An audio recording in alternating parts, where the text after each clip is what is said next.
Aunque muy poco se habla del tema, nosotros hemos querido poner sobre el tapete algo que deberíamos conversar de manera más frecuente en nuestro país. Nos hemos preguntado muchas veces si en el Perú existe una política de seguridad alimentaria. ¿Qué cosa es política de seguridad alimentaria? ¿Es la disponibilidad suficiente y estable de alimentos? ¿El acceso?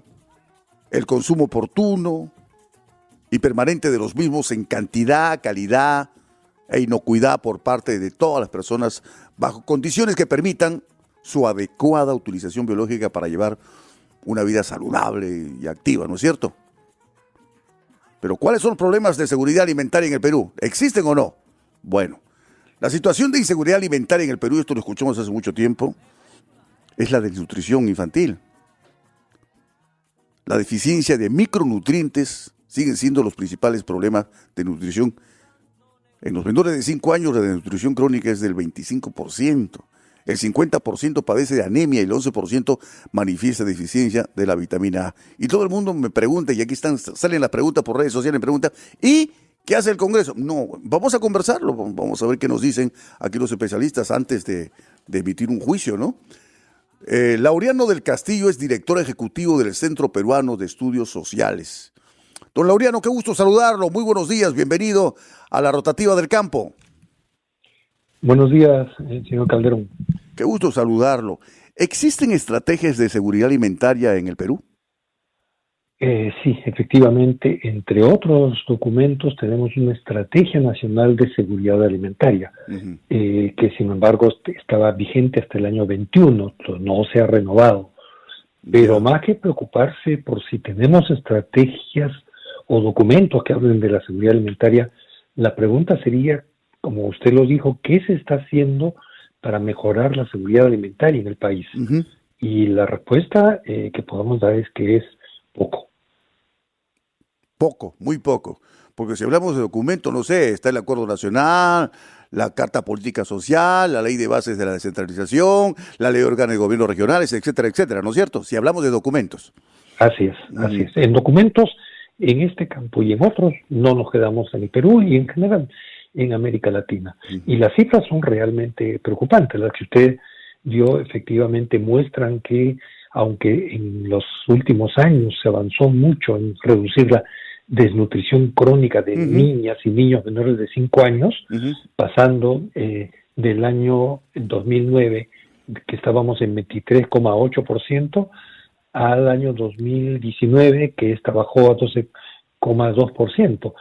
Sin embargo, este ritmo con la pandemia, sin duda alguna, ha hecho que esta disminución baje muchísimo su ritmo, ¿no? Claro. Y para no hablar de lo que nuestros oyentes saben perfectamente, que una cosa ocurre en las ciudades y otra cosa ocurre en provincias. Eso de hablar, claro, por supuesto, por supuesto. A ver, el alza de los precios de los fertilizantes, de los insumos del campo, ha agudizado aún más esta necesidad de seguir planteando la estrategia de seguridad alimentaria en el país. ¿Podría ser? Sin duda, digamos que la pandemia y esta subida de precios agrarios que viene en realidad de antes, ¿no? Pero que con la guerra entre Ucrania y Rusia se ha agudizado, pone sobre el tapete la urgencia de atender la seguridad alimentaria. Y usted lo mencionaba, hemos tenido en noviembre del año pasado una ley que declara de interés nacional y necesidad pública la emergencia alimentaria a nivel nacional y la continuidad de la campaña agrícola 21-22, pero es una ley declarativa.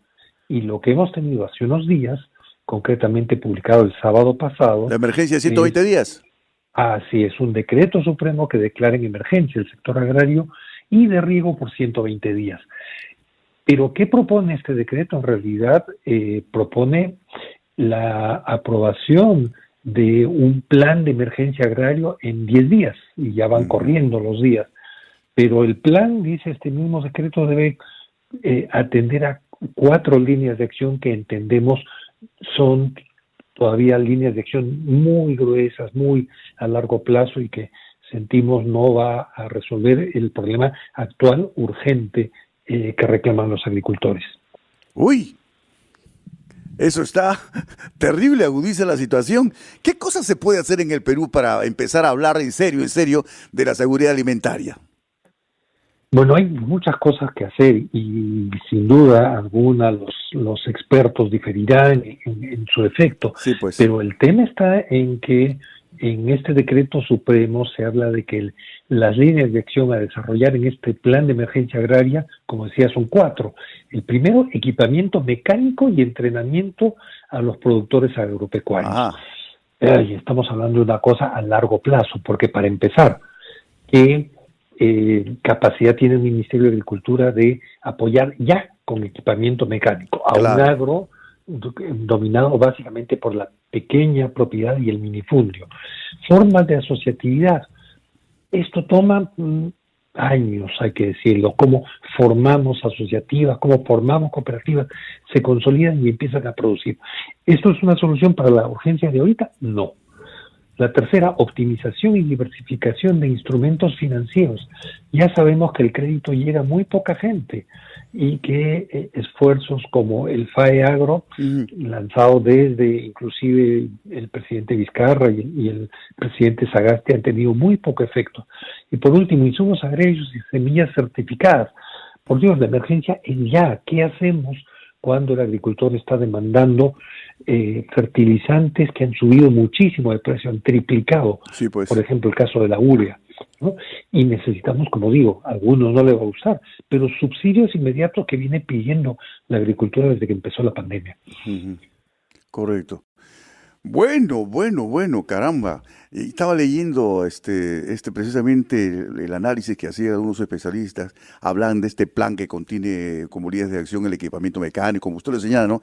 El entrenamiento a los productores agropecuarios, formas asociativas, priorizar el cooperativismo, optimización y diferenciación de instrumentos financieros y no financieros, etcétera, etcétera, etcétera. Esto, y los agricultores sienten la necesidad de tener una comunicación más directa y más sencilla. Parece que no la entendieran, ¿es así? Creo que hay algunos cambios, de hecho hay tensiones en el mundo rural.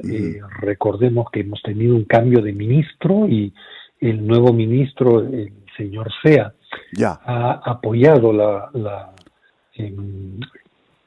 importancia de una institución, una nueva organización agraria que se llama Planagro, Ya. pero ha descuidado algunos otros sectores. Conveagro venía siendo el gran referente. Entonces, creo que el diálogo falta, tiene que ser un diálogo abierto, No se sincero y entiende bien, concreto. no se entiende bien el tema de esta segunda reforma agraria. No sé si esto involucra, es todo un paquete de medidas, digamos. No es la primera reforma agraria de Velasco Barajo, ¿no es cierto? Pero la segunda No, reforma agraria que se ha querido dar un enfoque, ¿no es cierto? así es, porque muchos discutimos si fue lo adecuado tomar el nombre de segunda reforma agraria. Sí, pues. Finalmente está. Lo anunció el presidente, el inicio del gobierno, el ministro, etcétera, pero si miramos con atención muchas de las cosas que se dijeron a propósito primero de los 9 lineamientos y después 5 en los instrumentos que se han dado en estos meses, Sí. muchas son cosas que ya el Ministerio de Desarrollo Agrario y Riego venía realizando Así es.